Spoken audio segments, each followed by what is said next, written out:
Hi friends, నా పేరు Surendra. Welcome back to my channel. కొత్త చీఫ్గా సీత ఎన్నిక కాబడుతుంది అనేది సోషల్ మీడియా బజ్. అసలు ఏ టీంలో ఎవరెవరు ఉన్నారు అనేది మాట్లాడుకుందాం. నిఖిల్ చీఫ్గా అలానే ఉంటాడు, సీత కొత్త చీఫ్గా ఉంటుంది.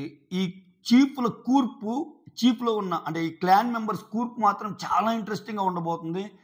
చాలా గొడవలకి ఆస్కారం ఉంటుందా, లేకపోతే కొత్త బాండ్స్ మళ్ళీ ఏమన్నా ఫామ్ అవుతాయి అనే విధంగా ఉందన్నమాట. దాని గురించి మాట్లాడదాం. అలానే ఓటింగ్ విషయంలో నబీల్ అసలు అందనంత దూరంలో వెళ్ళిపోతున్నాడు. షాకింగ్ ఎలిమినేషన్ ఏమన్నా ఉండబోద్దా, దాని గురించి కూడా మాట్లాడుకుందాం. వీడియోస్ నచ్చుతుంటే లైక్ చేయండి, కొత్తగా ఎవరైనా చూస్తుంటే సబ్స్క్రైబ్ చేయండి. మీ లైక్స్ మాత్రమే మన వీడియోస్ని ముందుకు తీసుకెళ్ళగలవు. ఎస్, సీతాని అంటే ఇక్కడ ఒక పెద్ద ట్విస్ట్ పెడతా అనమాట. నిఖిల్ ఆల్రెడీ చీఫ్గా నిఖిల్ని పక్కన పెట్టేసి అందరిని వరుసగా నిలబెట్టి ఫొటోస్ ఉంటాయి కదా, ఫొటోస్ మామూలుగా కుండకు కానీ దేనికైనా కట్టి అట్లా ఉంచుతారు కదా, అలా ఫొటోస్ పెట్టి మీరు చీఫ్గా ఎవరైతే వద్దనుకుంటున్నారో వాళ్ళని బగలగొట్టమంటాడు. వాళ్ళని బగలగొట్టి ఇక్కడ చీఫ్గా ఎవరు కావాలనుకుంటున్నారో కాదు, చూడండి ఇక్కడ ఎవరు వద్దనుకుంటున్నారో వాళ్ళని పగలగొట్టి పక్కనేయండి, లాస్ట్లో ఎవరు మిగిలితే వాళ్ళు చీఫ్ అనమాట. అంతే కదా. అట్లా కొట్టినప్పుడు సీత చివరికి మిగిలింది. ఇక్కడ ఏంటి, ఒక్కో కుండని పగలగొట్టేటప్పుడు చీఫ్ ఎందుకు వద్దు అనుకోవడానికి రీజన్ చెప్పాలి. దాని ద్వారా కంటెంట్ వస్తుంది ఆబ్వియస్గా. వాళ్ళు అది సార్, వీళ్ళు ఇది సార్, లీడర్షిప్ క్వాలిటీస్ లేవు సార్, మేనేజ్మెంట్ క్వాలిటీస్ లేవు సార్, ఏమొస్తే ఇంకా గొడవలు ఎక్కువ అవుతాయి సార్, ఆయన వస్తే ఇంకా అసలు అరాచకం సార్, అసలు ఆదిత్య వస్తే అసలు ఆయన చీఫ్గా పనికిరాడు సార్, ఎందుకంటే ఆయనకి అసలు స్కిల్సే లేవు సార్, ఇట్లా రకరకాలే చెప్తారు. రకరకాల పాయింట్స్ వస్తే గొడవలకు పుష్కలంగా ఆస్కారం ఉంటుంది. సో ఇక్కడ అయ్యాక సీత చీఫ్గా అయ్యాక ఇప్పుడు రెండు చీఫ్లు కదా, రెండు క్లాన్స్కి. నిఖిల్ ఒక క్లాన్కి చీఫ్, సీత ఒక క్లాన్కి చీఫ్ కదా. సీత గ్రూప్లో ఎవరెవరు ఉన్నారంటే ఆదిత్య, నబీల్, ప్రేరణ, నైనిక, విష్ణు. ఓకేనా, కొంచెం కంఫర్ట్ జోనే సీత, ఎందుకంటే విష్ణు నైనిక ఎప్పటి నుంచో తెలిసిన వాళ్ళు కాబట్టి ఆమె జోన్లోనే ఉన్నారు. సో ప్రేరణ యాడ్ అయింది. ఇక్కడ చూస్తే విష్ణుకి ప్రేరణకి బట్టం లేదు కదా, ప్రేరణ ఇటు వచ్చేసింది అనమాట ఈసారి. వీళ్ళిద్దరూ ఎలా ఉంటారనేది చూడాలి. ఆదిత్య నబీల్ కూడా మంచి రిలేషన్సే ఉంటాయి సీతతోటి, వీళ్ళకేం ప్రాబ్లం లేదు. ఈ క్లాన్లో ప్రాబ్లం వల్ల ఎవరికన్నా ఉందంటే ప్రేరణ కొంచెం జల్ అవ్వాల్సి ఉంటుంది వీళ్ళతోటి, ఎందుకంటే ఇప్పుడు దాకా విష్ణుకి సీతకి మధ్య గొడవలు అవుతాయి కదా ప్రేరణతోటి. ఈవెన్ నైనికాతో కూడా నిన్న నామినేషన్ ఇష్యూ ఉంది కదా. ఎస్, ఇక నిఖిల్ గ్రూప్ ఉంది చూసారా, నిఖిల్ క్లాన్ గ్రూప్ హైలైట్ అసలు. అంటే నిఖిల్ క్లాన్ గ్రూప్లో యష్మి, పృథ్వీ, సోనియా, మణికంఠ. యష్మి సోనియాకి పెద్ద గొడవలు అవుతాయి. ఓకేనా, ఇప్పుడు దాకా ఏంటి పృథ్వీని వెపన్లాగా వాడుతున్నావని ఏమంటే గేమ్లో అసలు నా గేమ్ కనపడితే కదా నువ్వు పృథ్వీ అండ్ నిఖిల్ గేమ్వే చూస్తున్నావు నువ్వు అని సోనియా అంటే, దానికి వేరే రకంగా అర్థం తీసుకొని నిన్న ఏడవటము, వాళ్ళ ఇంట్లో వాళ్ళు ఏమంటారు అనుకోవటం పెద్ద ఇదైంది కదా. సో దీంటి మధ్య ఇప్పుడు యష్మి అండ్ సోనియా ఒకే గ్రూప్లో ఉంటే నిఖిల్ ఎలా మేనేజ్ చేస్తాడు అనేది ఇంట్రెస్టింగ్ పాయింట్ అనమాట. సూపర్ అనిపించింది నాకు. గైస్, ఇదంతా సోషల్ మీడియా బజ్ని బట్టి జరుగుతున్న అప్డేట్స్ అనమాట. మ్యాక్సిమం అవే నిజమవుతాయి, ఎందుకంటే మ్యాక్సిమం అన్ని లీక్డ్ అప్డేట్స్ నిజమే అవుతున్నాయి కదా. సో ఇది ఎందుకు నిజం కాదు. సో పృథ్వీ కూడా నిన్న ఫీల్ అవుతాడు. పృథ్వీ పాపం నిన్న ఎందుకు ఫీల్ అవుతాడంటే నిఖిల్తో ఒక మాట అంటాడు. పృథ్వీ మాటలో కూడా అర్థం ఉంది కదా అనిపిస్తుంది.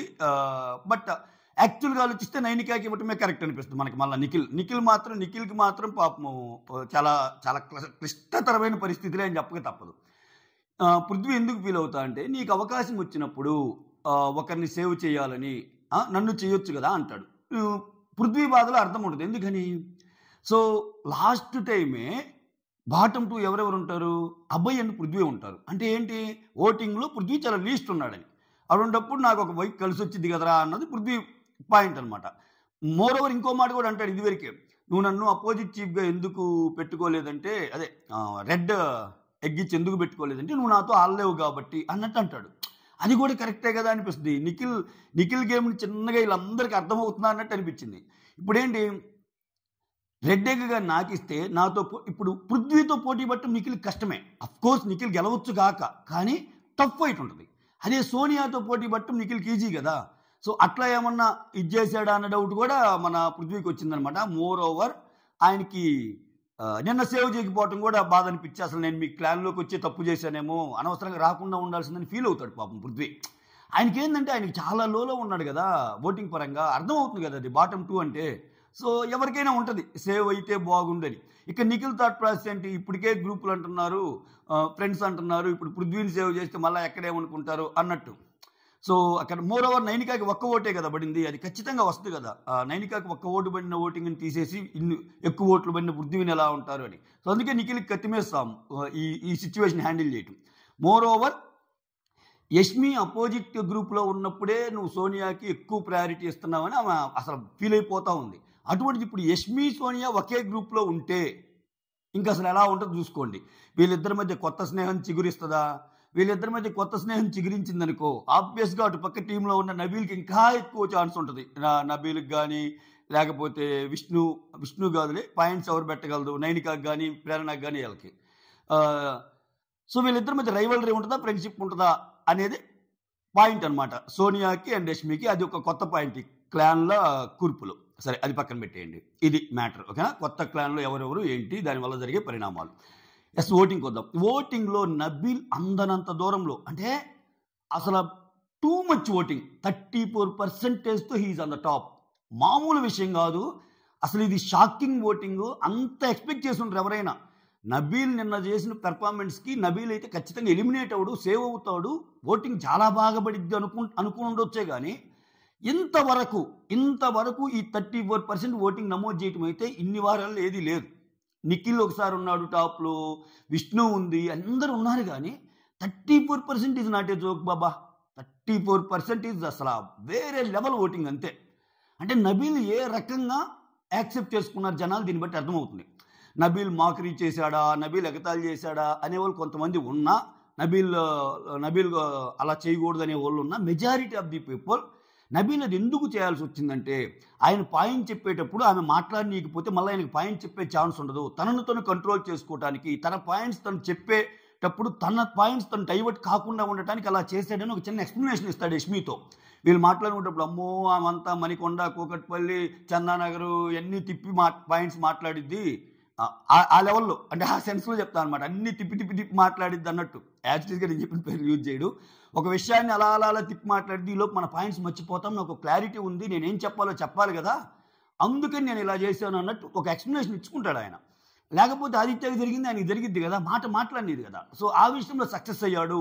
అందరినీ మాట్లాడనీయకుండా తన పొదునైన మాటలతో, తన ఆర్గ్యుమెంటల్ స్కిల్స్తో ఇబ్బంది పెట్టే సోనియాని కూడా ఇతను ఇబ్బంది పడేలాగా చేశాడు అన్నట్టు చెప్తాడనమాట. అన్నట్టు జనాలు అనుకుంటున్నారు. ఆపేసారు, మళ్ళీ చేస్తాం. సో కాబట్టి నబీల్కి ఇంత యాక్సెప్టెన్స్ దక్కుతుంది. సో నబీల్ 34%తో టాప్ ఉంటే, మణికంఠ 18%తో సెకండ్ ఉన్నాడు. మణికంఠకి ఇంకా స్టాండర్డ్ ఓటింగ్ అనేది ఒకటి ఫామ్ అయిపోయింది. సో ప్రేరణకి ఇంట్రెస్టింగ్గా 15%. ప్రేరణ బాగానే పుంజుకుంది. ప్రేరణకి ఓటింగ్ బాగానే అనిపిస్తుంది. యష్మి ప్రేరణతో పోల్చుకుంటే ప్రేరణకి ఓటింగ్ ఎక్కువ ఉన్నట్టు అనిపిస్తుంది నాకు. అంటే యష్మి దీంట్లో లేదులే ఈ వీక్, బట్ ఓవరాల్గా చూస్తే. తర్వాత ఆదిత్యకి 14%. ఇదే అసలు ట్విస్ట్. ఆదిత్య సోనియాలు అసలు లాస్ట్లో ఉన్నారు నిన్న, ఈ రోజుకి మళ్ళీ మారింది. అలా అని చెప్పి ఇది ఆదిత్య గొప్పతనం అని నేను అన్ను. సోనియాని ఏమన్నా, సోనియాకి ఓట్స్ పడకూడదని కొంతమంది ఇట్లా స్ప్లిట్ అయినట్టున్నారు. అంటే న్యూట్రల్ ఆడియన్స్ కొంతమంది ఉంటారు, ఎవరి ప్లాన్స్ వేసుకోకుండా గేమ్ని బట్టి ఆడేవాళ్ళు. వాళ్ళందరూ ఎక్కువ ఆదిత్యకి వేస్తున్నారేమో, అరే పెద్ద ఆయన చాలా ట్రై చేస్తున్నాడు, ఆయన మనం సపోర్ట్ చేయాలనే వాళ్ళు ఏమన్నా ఎక్కువ ఉన్నారేమో. పృథ్వీకి 11%, సోనియాకి 8%. పృథ్వీ కూడా దాటేసాడు సోనియాని అసలు. అంటే సోనియా లాస్ట్లో ఉంది. సో షాకింగ్ ఎలిమినేషన్ ఏమన్నా జరగబోద్దా? అదే జరిగితే బిగ్ బాస్ హిస్టరీలో మాత్రం ఒక ఇది అందరినీ తక్కువగా చూసి వాళ్ళు వెళ్ళిపోతారు వీళ్ళు వెళ్ళిపోతారన్న సోనియా చివరికి ఆమె వెళ్ళిపోవాల్సిన సిచ్యువేషన్ వస్తుందా అని ఒకటైతే, రెండో యాంగిల్లో ఆలోచిస్తే సోనియా చుట్టూనే సీజన్ 8 తిరుగుతున్నప్పుడు అంత ఈజీగా సోనియాని వదులుకుంటాడా? సోనియా ఒక బలమైన కంటెస్టెంట్, ఏదైనా ఆర్గ్యుమెంట్స్లో కానీ దేనికైనా. సో మొత్తం సోనియా చుట్టూనే కదా తిరుగుతుంది సీజన్ 8. సో ఇటువంటి సిచ్యువేషన్లో సోనియాని సీక్రెట్ రూమ్లో కూడా పెట్టే ఛాన్స్ ఉందా? సోనియాని సీక్రెట్ రూమ్లో పెడితే అసలు ఎవరు ఏమనుకుంటున్నారు, యాక్చువల్లీ ఎవరు ఎటువంటి వాళ్ళు అనేది తెలిస్తే వన్స్ ఆమె లోపలికి వచ్చాక మళ్ళీ ఇంకా కథ వేరేలాగా ఉంటుంది అన్నట్టు ఆలోచిస్తాడా? లేకపోతే అంత సీన్ లేదు, నువ్వు ఎక్కువ ఆలోచిస్తున్నావు, అంత లేదయ్యా, సోనియా చేసిన తనకి ఇప్పటికే యాక్సెప్టెన్స్ లేదు కాబట్టి బిగ్ బాస్ అలా చేయడు, ఆయన పంపించేస్తాడు అనే థాట్ ప్రాసెస్లో ఉంటారా? మీరేమనుకుంటున్నారు? ఇదే ఓటింగ్ కంటిన్యూ అయితే సోనియా వెళ్ళిపోవడానికి ఛాన్సెస్ ఎక్కువ, లేకపోతే సోనియా సీక్రెట్ రూమ్లో వెళ్ళడానికి కూడా ఛాన్సెస్ ఏమన్నా ఉన్నాయా అనేది కమెంట్ చేయండి. That's all. Thank you so much. Signing off, మీ సురేంద్ర. వీడియోస్ నచ్చుతుంటే మాత్రం లైక్ చేయండి. అలానే కొత్త వాళ్ళు ఎవరన్నా చూస్తుంటే please do subscribe our channel. ఎందుకంటే చాలా మంచి మంచి వీడియోస్ అన్నీ పెట్టాను. రాత్రి నామినేషన్స్ మీద 1 hour వీడియో ఉంది. 1 hour వీడియో అంటే నేను ఎప్పుడు కష్టం నాకు అంత చేయటం, బట్ లైవ్ మొత్తం చూసా కాబట్టి అంత ఫుటేజ్ వచ్చింది కాబట్టి ఆ 1 hour వీడియో చేశాను అనమాట. కుదిరితే ఎవరు ఏ పాయింట్స్ చేశారు ఏంటి అనేది చూడండి. ఓకేనా? That's all. Thank you so much. Signing off, మీ సురేంద్ర.